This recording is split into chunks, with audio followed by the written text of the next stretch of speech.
Bienvenue dans Mode d'emploi, le podcast de l'APEC qui décrypte le monde du travail et de l'emploi cadre.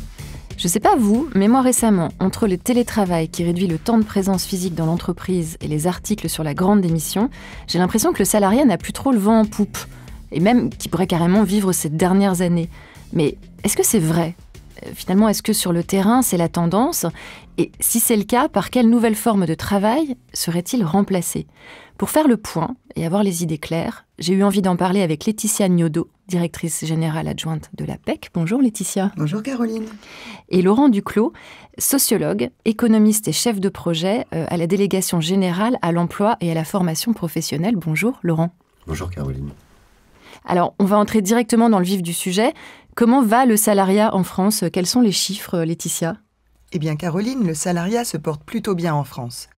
Selon les chiffres de l'INSEE, fin 2021, près de 27 millions de personnes occupaient un emploi salarié, contre un peu plus de 3 millions de personnes seulement qui occupaient un emploi non salarié. Et je peux aussi préciser que seuls 1,8% des salariés à titre principal ont également une activité non salariée. C'est donc clairement, et depuis longtemps maintenant, la forme d'emploi qui reste prépondérante. Laurent, l'œil du sociologue ? L'œil du sociologue, peut-être l'œil de l'historien, entre guillemets, sur le statut de salarié. Le taux de salarisation de l'emploi a cru continuellement depuis un siècle. Il était de l'ordre de 50% à la fin du 19e, début du 20e siècle. Il était de 70% au début des années 60 et il est de 90% aujourd'hui. Donc clairement, le statut de salarié a gagné la bataille historique. Et ce statut, en fait, il l'a gagné pour diverses raisons. C'était dans l'intérêt, je dirais, de toutes les parties au contrat de travail, de proposer une espèce d'échange qu'on pourrait résumer comme ça. Le salariat, c'est la subordination, mais en échange de la subordination, c'est tout un ensemble de sécurité. D'accord, donc il n'y a pas de problème de grande démission alors en France, Laetitia ? Ce phénomène de grande démission est peut-être une réalité dans certains pays, notamment aux États-Unis, mais c'est beaucoup moins le cas en France. Alors c'est vrai qu'on a observé depuis 2 ans un taux de démission très élevé, mais c'est un indicateur cyclique qui est traditionnellement bas durant les crises et qui augmente en période de reprise, en période d'embellie conjoncturelle, comme c'est le cas suite à la crise Covid. Par ailleurs, ce taux de démission n'est pas associé à un nombre inhabituel de retrait du marché du travail et le taux d'emploi est lui aussi plus élevé. Donc plutôt que de parler de grande démission, on devrait plutôt parler en France de grande mobilité, avec de nouvelles opportunités d'emploi qui apparaissent sur un marché du travail dynamique et qui conduisent à des démissions plus nombreuses, mais pour finalement retrouver un autre emploi salarié juste après. Et c'est ainsi que, côté cadre, on a franchi pour la première fois en 2022 le seuil symbolique des 300 000 recrutements. Mais attention, si les cadres apprécient en effet les garanties apportées par le salariat, le salaire régulier, la protection sociale, les congés payés, ils font également part de frustration, par exemple sur leur marge de manœuvre, leur liberté pour s'organiser, ou sur la lenteur des modes de fonctionnement des entreprises. Et ils expriment également de fortes aspirations, notamment pour plus d'autonomie, plus de flexibilité sur l'organisation et le temps de travail. Oui, donc c'est plutôt l'organisation du travail qui évolue, Laurent. Alors l'organisation du travail qui évolue, et comme vient de le dire Laetitia, le spectre de la grande démission, et d'ailleurs on pourrait se demander qui joue à se faire peur dans cette évocation, peut-être le symptôme de nouvelles aspirations repérées chez les actifs salariés. Alors on pourrait dire qu'il y a eu aussi une évolution depuis les 30 dernières années par rapport à l'échange subordination contre sécurité, précisément une certaine baisse des sécurités. Voilà, c'est-à-dire que là, il y a une évolution de la façon dont s'exerce le pouvoir économique et report sur le salarié d'un certain nombre de risques, un impératif de flexibilité, un impératif d'adaptation. Et donc, les salariés se disent, voilà, qu'est-ce que j'ai gagné en échange ?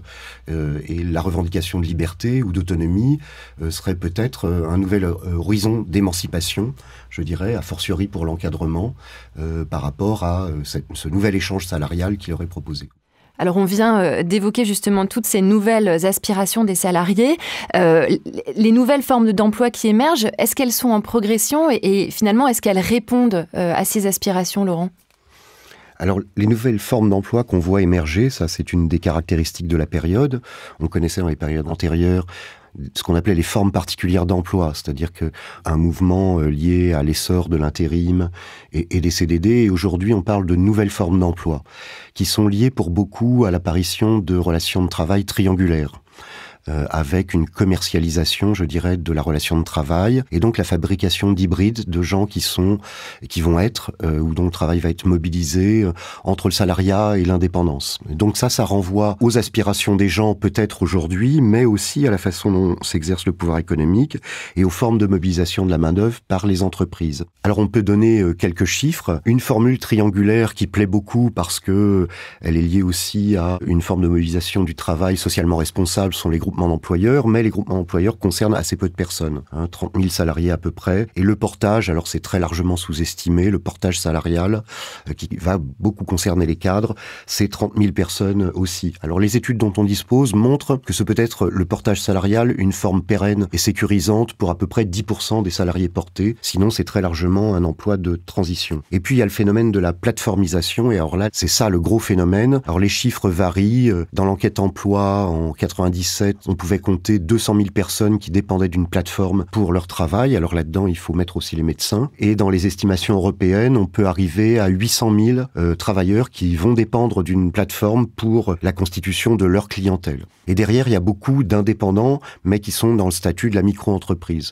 On vient de le voir avec Laurent, de nouvelles formes d'emploi émergent fortement, mais finalement elles sont encore peu connues ou mal connues par les cadres. Par exemple, les coopératives d'emploi ou les groupements d'employeurs sont connus à peu près par un cadre sur 10. Mais il faut reconnaître qu'elles suscitent de l'intérêt. Près d'un cadre sur 2 qui cherche une mobilité serait ouvert à une forme d'emploi alternative au salariat. Et ça a clairement progressé ces dernières années.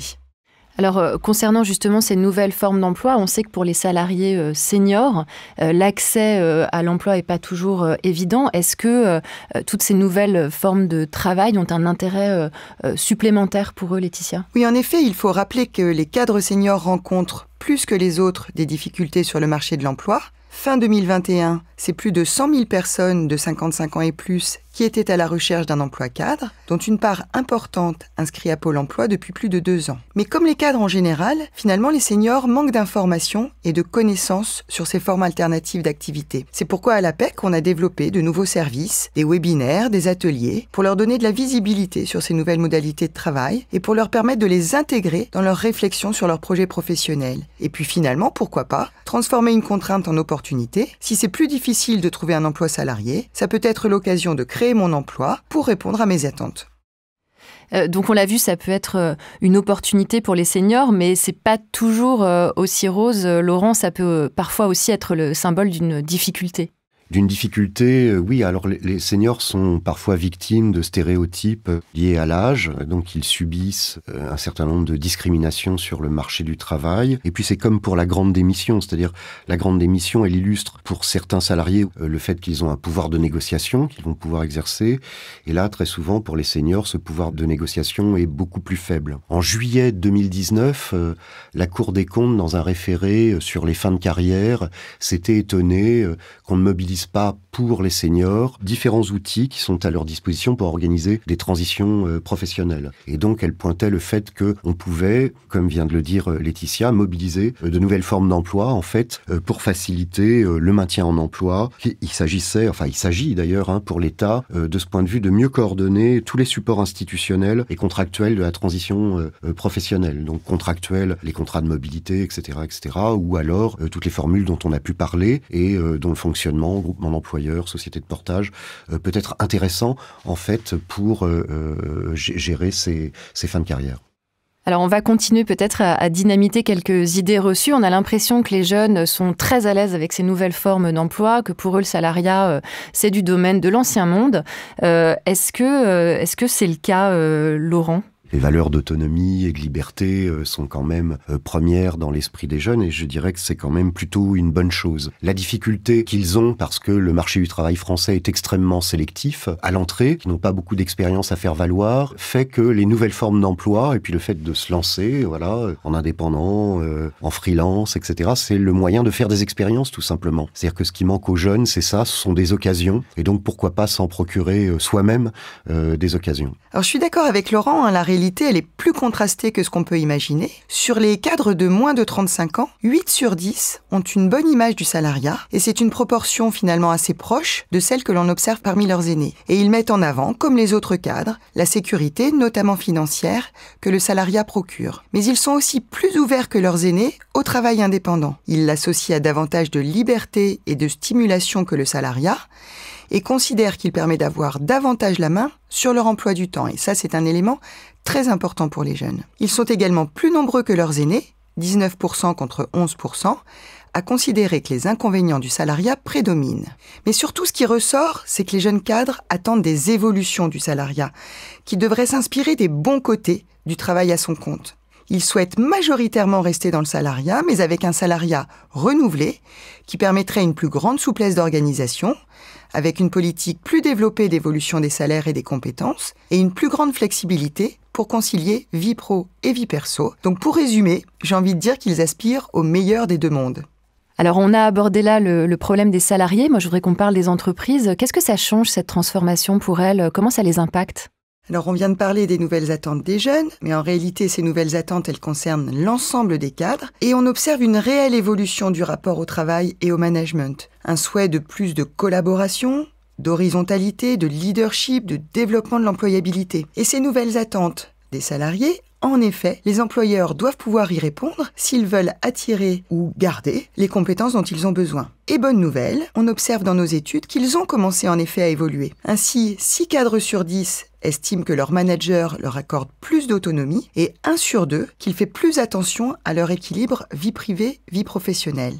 Donc ça évolue déjà. On observe par ailleurs que les conditions de travail sont un critère jugé de plus en plus important par les cadres, juste derrière la rémunération et l'intérêt du poste. Un petit chiffre peut-être, en 2022, un salarié sur 5 a télétravaillé au moins 1 jour par semaine et cette attente sur le télétravail, par exemple, est vraiment de plus en plus forte. Donc cette nouvelle relation, clairement, on l'aperçoit désormais dès le processus de recrutement et avec une nécessité clairement pour les employeurs de s'en emparer. Donc on l'a vu, en fait ça impacte directement le processus de recrutement, mais ça impacte ensuite au long de la carrière la gestion des compétences, Laurent. Oui, et d'ailleurs, l'idiome, je dirais, de la compétence, il est né du fait que, je dirais, ce sont les entreprises qui ont commencé. Elles ont commencé à produire des injonctions à l'autonomie et à la responsabilité. Donc on pourrait dire de ce point de vue qu'elles n'ont que la monnaie de leur pièce. Et aujourd'hui, elles sont obligées précisément de prendre au sérieux le fait que ce sont les salariés, pour le coup, qui vont revendiquer un peu plus d'autonomie. Et donc il y a une grosse charge là sur la façon dont on va gérer la compétence et aussi un point tout à fait important, la façon dont on va réinvestir l'organisation du travail et de la production et faire droit à de nouvelles modalités d'organisation des communautés de travail. Parce que la revendication aussi de sécurité pour les cadres comme pour les autres, c'est le fait de pouvoir être inscrit dans une communauté de travail qui vous soutient dans l'expression de vos compétences. Il y a donc là aussi un enjeu important pour la fonction RH, avec une nécessaire adaptation de la gestion des ressources humaines à ces nouvelles attentes et à des profils multiples qui travaillent ensemble au sein de l'entreprise. Alors, l'un des problèmes que ça pose, c'est que cette dissociation qu'on a vue historiquement entre figure de l'entrepreneur et ou de l'entreprise et figure de l'employeur fait que l'entreprise, par moment, a pu perdre une compétence en la matière. C'est ce que j'appelle, moi, l'employeur habilité, pour faire pendant à l'employabilité. Et donc, ça justifie aussi qu'on soutienne les entreprises très fortement dans l'exercice de leurs responsabilités en tant qu'employeur, a fortiori sur le segment du recrutement, parce que recruter, c'est un métier, ça ne s'improvise pas, et les intermédiaires du marché du travail sont présents là aussi pour soutenir les entreprises sur cette question extrêmement importante, parce qu'il s'y joue beaucoup de choses d'emblée. Alors on arrive déjà finalement à la dernière question pour laquelle moi j'aimerais bien qu'on ouvre un peu les perspectives. Alors est-ce qu'on est à un tournant pour le salariat ? Est-ce qu'il y a vraiment une évolution vers, donc on l'a vu, une hybridation des différentes formes d'emploi, des frontières finalement plus floues entre les statuts des travailleurs, ou est-ce que le salariat est là pour durer ? Alors, pour répondre à votre question, rétrospectivement, il y a 10 ou 20 ans, l'image qu'on aurait produite du futur, c'est l'image d'une société très atomisée. Alors tout le monde, évidemment, est responsable, mais aussi tout le monde est libre et seul, et l'individu est entrepreneur de lui-même. Voilà, il forme ses projets, c'est l'image du réseau aussi, tout le monde se met en réseau, etc. Aujourd'hui, je dirais que le sentiment serait vraiment différent, aussi bien parce que nous sommes face à des grandes transitions qui portent une autre forme de responsabilité, si je puis dire, et il y a le mot-clé aujourd'hui, c'est le commun, quoi. Et l'organisation, c'est aussi le commun. Donc, produire un nouvel être ensemble au travail me semble être pour chacun, et y compris pour les entreprises et l'employeur, une priorité aujourd'hui, et on voit bien que l'image, donc, elle a radicalement changé. La revendication, c'est voilà comment on concilie des sécurités et donc conjonction de coordination de l'autonomie, et derrière, c'est nécessairement des formules d'organisation. Oui, Laurent a raison de le souligner. Au-delà des revendications vers plus d'autonomie et plus de liberté, ce qui reste extrêmement important pour les cadres et qu'ils peuvent trouver dans le salariat, c'est le collectif, l'équipe, la projection long terme. Alors c'est une équation pas toujours simple à résoudre pour les managers. Donc ce qu'on peut dire, sans doute en conclusion, c'est qu'on est plus dans une évolution du salariat que dans une refondation complète de cette forme d'emploi. Merci beaucoup Laetitia, Laurent, pour ces éclairages. Vous avez écouté Mode d'emploi, le podcast de l'APEC qui décrypte le monde du travail et de l'emploi cadre. Je vous donne rendez-vous bientôt pour un nouvel épisode.